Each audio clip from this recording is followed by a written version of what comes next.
Ya, halo guys, balik lagi bersama Ebo Tutorial. Gimana kabar kalian guys? Apakah baik-baik saja? Hehehe.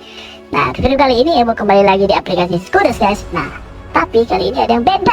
Nah, apa itu? Kali ini Ebo memberikan tutorial tentang cara penginputan SPP dan uraian-uraiannya, persiapan yang harus kita persiapkan, dan ada fitur tambahan terbaru di penginputan SPP teman. Nah, gimana keseruannya? Kita langsung saja cekidot. Oke teman-teman, sekarang kita sudah berada di aplikasi Skuders. Nah, poin penting apa saja yang harus kita persiapkan sebelum melakukan pencairan SPP? Yang pertama tentunya adalah uang sumber dana dari dana desa atau semacamnya ADD dan BAPLD itu kondisinya sudah masuk ke rekening ya.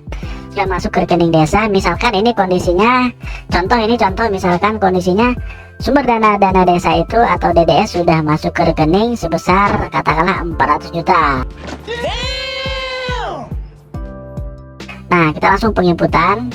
Caranya adalah pilih data entry, kemudian pilih penatausahaan, kemudian pilih di penerimaan desa, dan kita pilih desa. Nah, di sini di 3 item nih kita pilih di penerimaan bank, pilih tambah, kemudian tanggal bukti misalkan dana desa tersebut masuk misalkan kemarin, misalkan ini tanggal 25 misalkan ini contoh, pilih. Kemudian uraiannya kita ketikkan penerimaan dana desa, dan penyetornya KPPN, kemudian di alamat misalkan di Singkawang, TTD strip aja, kemudian pilih rekening dipilih di titik 3 di samping kanan, kemudian tampil seperti ini, kita pilih, kemudian pilih simpan. Nah, jika sudah seperti ini kita klik 2 kali di sini, klik 2 kali, kemudian pilih tambah, dan di kode rincian kita pilih yang titik 3. Nah, di sini banyak sekali teman-teman. Nah, kondisinya tadi kita mengkondisikan adalah dana desa itu masuk sebesar 400 juta rupiah. Kita pilihkan di DDS. Nah, untuk nilainya misalkan di sini 400 juta. Misalkan. Oke, contoh ini. Sombong amat. Pilih simpan. Kemudian kita tutup teman-teman. Nah, kemudian kita langsung ke poin pentingnya, itu cara penginputan SPP dan persiapan yang harus kita siapkan selanjutnya adalah kemudian kita langsung melakukan penginputan SPP.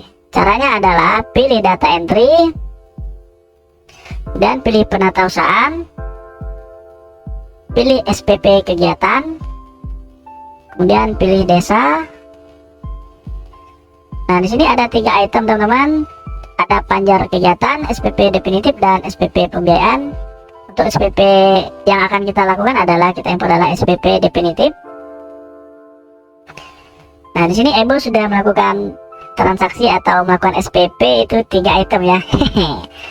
Sombong amat. Oke. Kemudian jika sudah seperti ini kita pilih tambah. Kita input tanggal, ini tanggal SPP, misalkan SPP-nya tanggal 26, misalkan ini contoh ini teman-teman, pilih. Kemudian uraiannya misalkan dari teman-teman KSI itu mengajukan pencairan di katakanlah di operasional kantor desa misalkan, kita ketikkan operasional kantor desa misalkan ini, pilih simpan, dan diklik 2 kali di sini, pilih tambah. Di rincian ini ada titik 3, kita pilih di titik 3 teman-teman.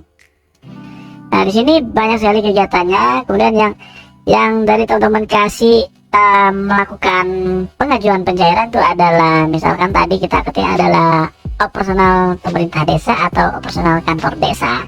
Nah, di sini kita pilih di sini teman-teman, penyediaan operasional pemerintah desa. Oke, kita klik 2 kali. Nah, di sini banyak sekali item teman-teman. Nah, teman-teman menyesuaikan aja di kondisi permintaan dari pelaksana teknis itu poin-poin apa yang ingin dicairkan itu. Misalkan di sini kita pilih di dana desa aja teman-teman, di DDS misalkan di sini. A few moments later. Katakanlah di sini ada pakaian dinas misalkan 1, Setelah kita klik, kita pilih simpan. Kemudian ada satu lagi, misalkan di sini internet, misalkan sumber dananya DDS juga ya teman-teman. Pilih simpan. Nah, di sini kita klik 2 kali. Nah, kemudian pilih tambah. Isikan tanggal bukti, misalkan tanggal buktinya di hari yang sama, misalkan tanggal 26. Misalkan juga boleh, misalkan dari sehari sebelumnya, misalkan tanggal 25 juga boleh, asal tidak melebihi dari tanggal SPPS. Misalkan tanggal 27 itu tidak bisa teman-teman. Misalkan kita pilih tanggal 26, oke.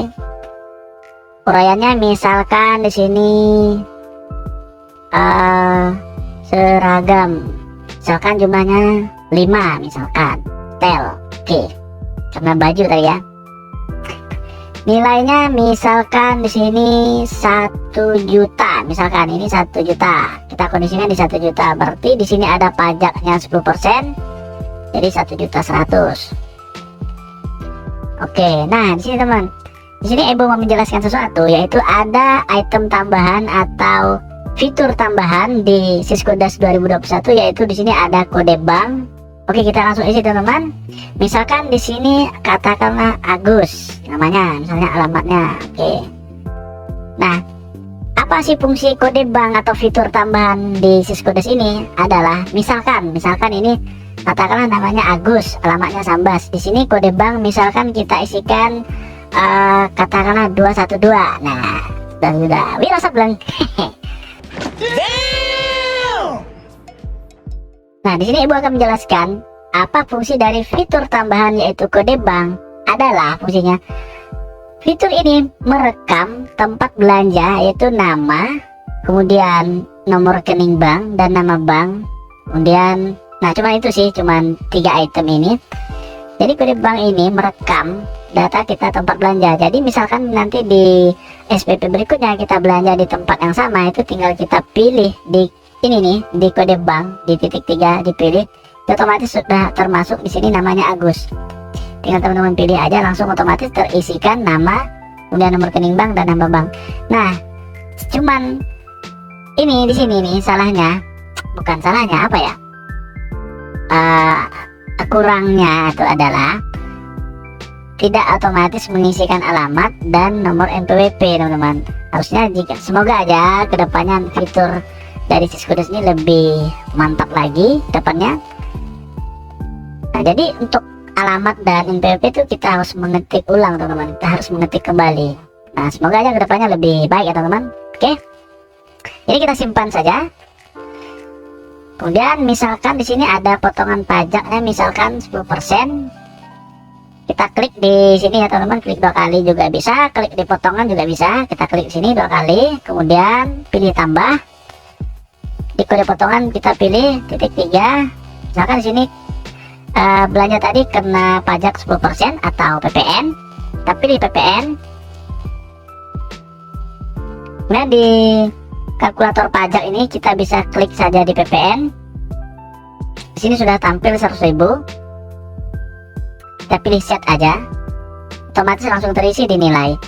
Nah, di sini juga Ibu ingin menjelaskan sesuatu. Jika pajak tersebut termasuk 11,5% atau ada PPN dan PPH, nah teman-teman itu tidak bisa menggunakan kalkulator pajak. Nah, teman-teman harus menghitung ulang, karena jika hitungannya 11,5% itu 1.100.000 sekian ribu. Nah, teman-teman menginputnya itu menghitungnya dengan cara manual. Oke, ini kita simpan aja teman-teman. Nah, kemudian di belanja berikutnya, misalkan di sini ada belanja jasa langganan internet, kita klik, pilih tambah, kemudian tanggalnya sama, uraiannya misalkan di sini pembayaran IndiHome, misalkan bayarannya katakanlah misalkan 350.000, misalkan ini. Nama penerimanya misalkan Indomaret atau Telkom, misalkan nama operator Telkomnya itu misalkan si Andi, misalkan Andi Telkom. Oke, misalkan ini alamat. Nah, sama kode bank 991. Wah, 991 ini. Aduh, mantap, enak sekali. Oke, kemudian bank kosongkan aja. Oke, dan pilih simpan. Nah, jika tidak terkena potongan pajak, jangan diisikan di pajak ya teman-teman. Ya, jangan diisikan kalau tidak kena pajak. Kalau kena pajak ya diisikan.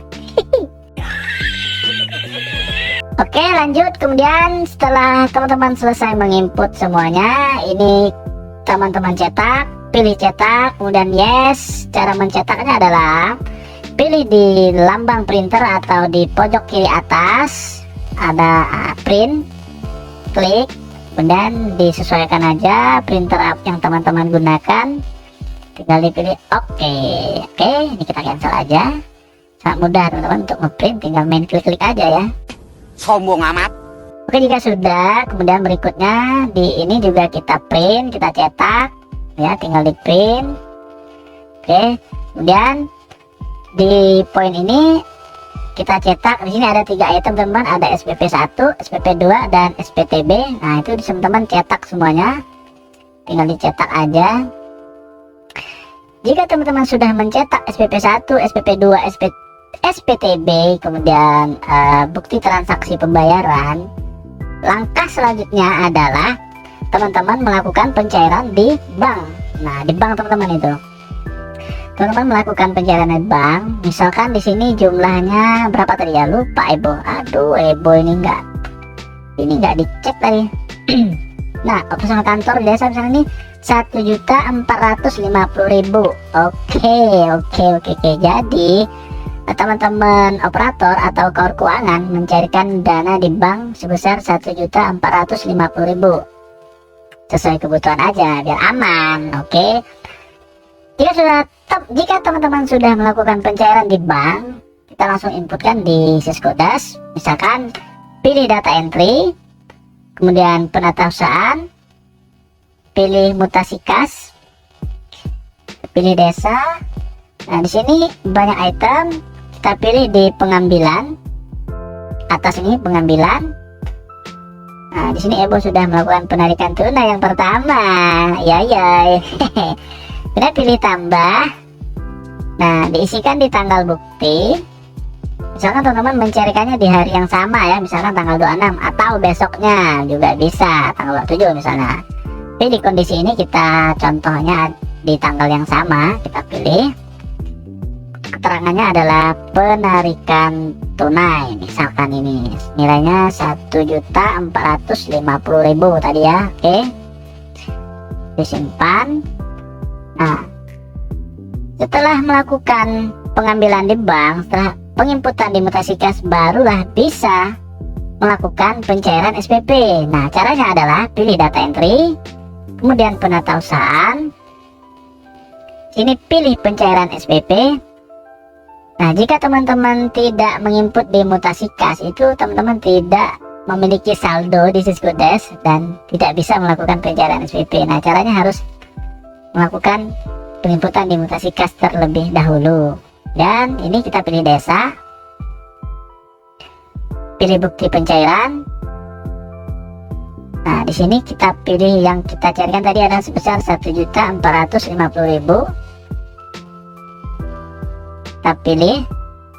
Nah, kemudian tambah tanggal bayar.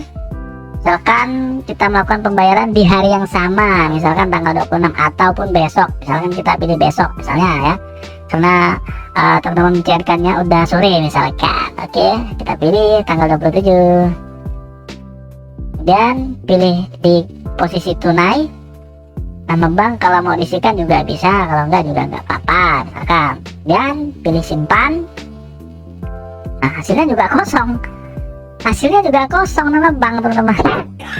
Diisi juga percuma, kosong jadinya.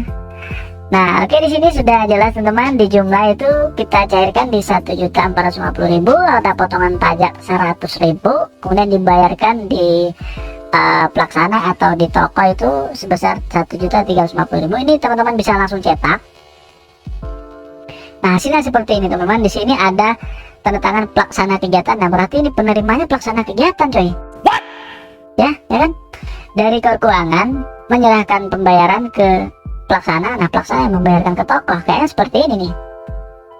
Oke, tinggal dicetak seperti biasa. Oke, ini Ebo close. Oke, kita selesai melakukan penginputan di SPP. Oke teman-teman, sekian dulu video tutorial dari Ebo kali ini. Semoga bermanfaat buat kalian. Jika kalian suka dengan video ini, bantu support channel Ebo agar lebih berkembang dengan cara klik tombol like, di share, dan di komentar, serta di subscribe yang banyak. Oke, terima kasih.